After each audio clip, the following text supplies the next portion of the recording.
BFM Business, Good Morning Business, l'interview. Il est 8h17 et c'est le directeur général de Google France, Sébastien Missoff, qui est avec moi ce matin. Bonjour. Bonjour Christophe. Alors, quelques heures après, effectivement, les annonces mondiales de Google, on va les expliquer parce que c'était assez intéressant de voir qu'au fond, c'est une vision un peu différente de celle d'un de vos gros concurrents, d'un autre GAFAM, celle de Meta, Facebook. Pour Google, Alphabet, le monde de demain ne sera pas un monde virtuel dans lequel on aura nos avatars qui achèteront des produits virtuels, mais un monde réel, augmenté. Vous en avez fait la démonstration cette nuit avec plein de nouveaux services et de nouveaux produits, par exemple des lunettes qui permettent de traduire instantanément ce que vous dit votre interlocuteur dans une langue étrangère, ou encore le fait qu'on pourra interagir avec l'ordinateur avec les mains, avec des signes, en lui parlant tout simplement. Alors en effet, depuis presque 25 ans aujourd'hui, Google reste assez consistant, même très consistant autour d'une mission, rendre l'information accessible et utile à tous. Et le cœur de la mission reste vraiment tout ce travail de passer de ces informations et les transformer en savoir et en connaissance. Ouais. Ce qui change de ce qu'on a annoncé hier soir, qui je trouve est une étape extraordinaire, et l'accélération sur le ambient computing. Qu'est-ce que c'est le ambient computing? C'est dont vous parliez tout à l'heure. C'est en effet trouver toutes ces réponses grâce à la technologie, c'est formidable, mais on a tous été dans un restaurant où on a l'impression que tout le monde baisse trop les yeux et que c'est nous qui devons nous adapter à la technologie et pas la technologie qui s'adapte à nous. On a travaillé depuis un certain nombre d'années sur certaines initiatives. Ça avait été l'enjeu de travailler de l'interaction avec les gestes qui sont déjà beaucoup plus naturels, tout ce qui a été fait avec la voix. Et en effet, sur les grandes innovations dont on a parlé hier soir, c'est un prototype avec des lunettes où je parle avec quelqu'un en japonais, en chinois, et en temps réel, ce que dit la personne est traduit et apparaît. Sous-titré en quelque sorte. Exactement, et sous-titré à l'intérieur des verres des lunettes. Et donc on continue à se regarder dans les yeux les uns les autres. Ouais. Et donc la technologie n'est pas là pour nous éloigner, mais pour nous rapprocher. Un autre exemple, par exemple, effectivement, c'est pour faire une recherche Google, pour ne pas le citer, plutôt que d'aller écrire ce qu'on recherche, on prend son téléphone ou sa montre et on montre un objet et on sait tout sur l'objet. Oui, alors donc il y a la première partie qui est la partie ambient computing, et puis la deuxième partie, c'est comment on fait pour enrichir cette connaissance. Ouais. Et donc une façon d'enrichir la connaissance, c'est évidemment ce qu'on fait toutes les semaines, tous les jours, en posant un certain nombre de questions à Google. On le voit avec les requêtes cette semaine, pourquoi les 21 coups de canon, combien gagne un astronaute, et toutes les questions. C'était ça les questions aujourd'hui, pourquoi 21 coups de canon pour le deuxième mandat d'Emmanuel Macron? Les questions de cette semaine aussi, sur qui est le soldat inconnu, un certain nombre de questions, on a moins de réponses.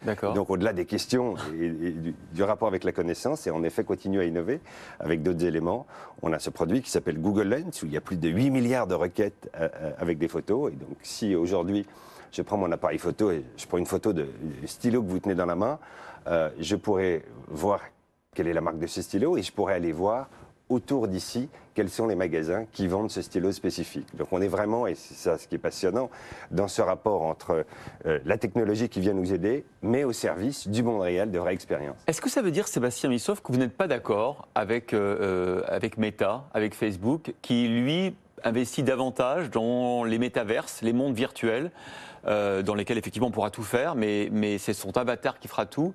Est-ce que vous n'y croyez pas à ça ? D'abord, Google est d'accord et consistant avec sa propre mission, qui est vraiment ce rapport avec rendre l'information accessible et utile. Et on voit dans la façon dont Google est utilisé, dans les grandes tendances qui nous ont marquées, les requêtes sur trouver ce qui est près de chez soi ont augmenté de 1200% depuis un an. Donc on voit qu'on est vraiment dans une technologie qui est au service de la vraie vie. On veut savoir où est le pharmacien près de chez soi, et c'est utilisé pour aller ensuite dans la vraie vie. Je crois que le monde est formidable et que nos outils sont utilisés aujourd'hui pour continuer à être au service de ces vraies expériences. Mais c'est intéressant parce que c'est deux approches très différentes, deux stratégies, deux visions du monde très différentes de deux des géants de la tech.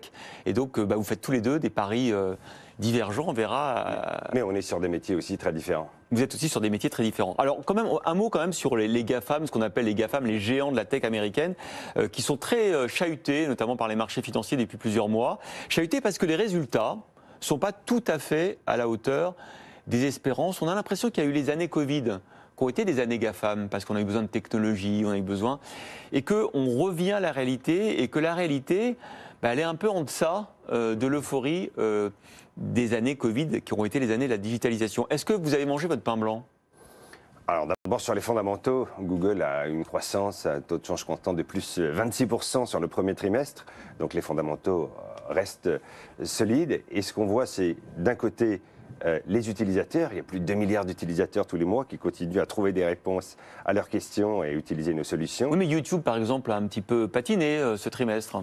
Alors, alors ensuite, sur les éléments par rapport au cours de bourse et sur ces éléments, on est touché comme tout le monde par deux éléments. D'abord le contexte géopolitique, avec toutes ces incertitudes, et ensuite le fait de regarder des historiques qui sont très compliqués à lire du fait des changements d'usage sur les utilisateurs. Mais de nouveau, les utilisateurs continuent à utiliser nos solutions, et ce dont je reste absolument convaincu, c'est qu'aujourd'hui, pour utiliser et tirer le meilleur profit possible de ces changements d'usage. Les solutions qu'on apporte continuent à aider nos partenaires, c'est vrai sur la publicité, c'est vrai sur Cloud, c'est vrai sur Android, pour tirer le meilleur parti de ces changements et continuer à réussir. On a investi l'année dernière 31 milliards en recherche et développement, et on voit que les paris qu'on fait sur la recherche pour continuer à avoir des nouveaux usages restent très importants. Donc vous n'êtes pas inquiet de la baisse du cours de bourse de 28% depuis novembre? J'ai rejoint Google il y a 16 ans, j'ai vu des hauts et des bas, mais je reste convaincu qu'on est encore au début de l'aventure sur la recherche et sur la mission de Google. Alors vous parliez de la publicité, qui est le nerf de la guerre de Google. Est-ce que vous n'êtes pas un peu aussi impacté par tout ce débat sur la vie privée, les données personnelles? Est-ce que le fait qu'il y ait eu des restrictions en Europe de la part de certains constructeurs comme Apple fait que ça rogne un peu justement votre business model? Alors, sur le business model et sur le sujet de la vie privée, la réponse est de nouveau à revenir sur le cœur du business model de Google. Le business model de Google marche par la publicité. Et donc, vous êtes à Montpellier, vous cherchez un restaurant italien à Montpellier. On a besoin de savoir où vous êtes et on a toutes les informations dont on a besoin dans la requête. Donc, on n'a pas besoin d'autres informations. Et c'est tout le sens de tous les efforts et de toutes les évolutions qu'on a fait sur les produits pour apporter aux utilisateurs plus de contrôle et plus de protection de la vie privée. Et ça, c'est vraiment les... On va en parler parce que vous êtes un peu poussé dans vos retranchements et poussé à changer un peu de modèle par les régulateurs. Vous avez eu une amende de 150 millions d'euros en décembre sur l'utilisation des cookies. Et là, vous avez annoncé hier une étape importante, le fait que désormais, on pourrait, à partir du navigateur, savoir toutes les données personnelles qui sont utilisées et celles qu'on peut refuser. C'est-à-dire qu'on redonne la main quand même à l'utilisateur, finalement. Absolument. Tout l'enjeu est vraiment ce que j'évoquais en termes de protection de la vie privée et en termes de contrôle, qui sont les grandes attentes de nous tous aujourd'hui par rapport aux solutions et aux produits qu'on utilise. Et donc, dans les grandes innovations, c'est en effet, d'abord, je pense que sur ce sujet, la régulation apporte de la clarté. C'est beaucoup plus simple avec des règles qui sont là, qui sont au niveau européen, et donc qui contribuent à donner cette clarté pour les utilisateurs. C'est vrai pour les cookies, c'est vrai pour un certain nombre d'éléments.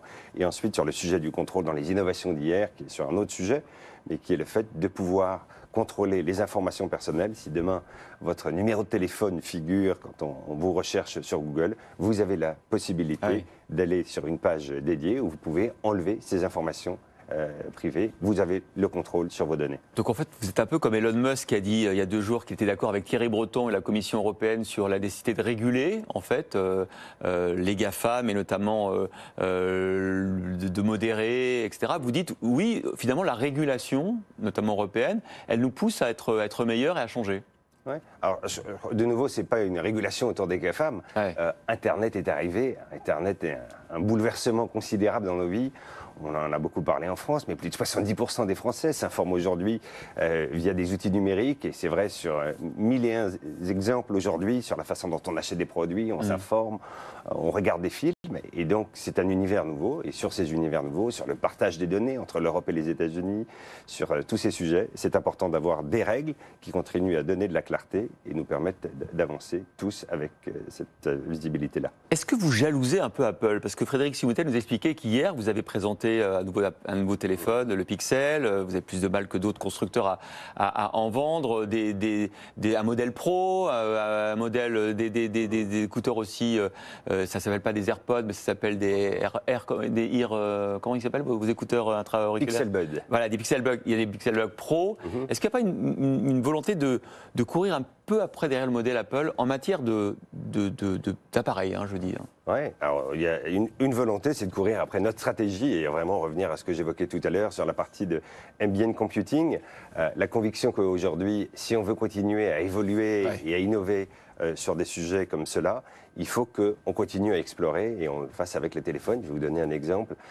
Sur le Pixel 4 qu'on avait lancé, il y avait un petit radar qui permettait, quand vous écoutiez de la musique sur votre téléphone, de passer d'une chanson à l'autre en bougeant la main et d'explorer avec ses gestes. Donc tout le travail qu'on est en train de faire sur le ambient computing joue un rôle clé avec tout ce qu'on est en train de faire sur les devices. Donc ils font partie de notre stratégie pour arriver à apporter des réponses de façon le plus claire possible en continuant à innover sur ce qu'on fait sur ces terminaux. Est-ce que la France est suffisamment éduquée sur le numérique?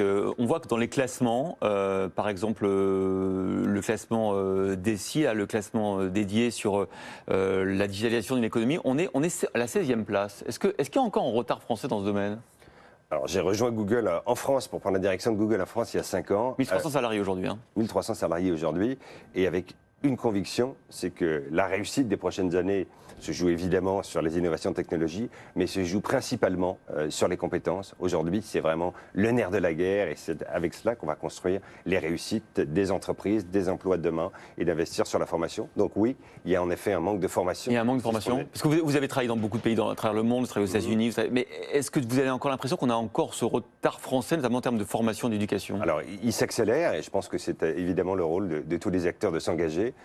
Du côté de Google, on a ouvert depuis un certain nombre d'années ce qu'on appelle des ateliers numériques. On a des lieux physiques à Montpellier, à Rennes, un peu partout en France, sur lesquels on forme plus de 100 000 personnes. C'est former les PME pour comprendre les usages de la visibilité. C'est accompagner les parents pour les accompagner sur les usages, sur comment protéger les enfants.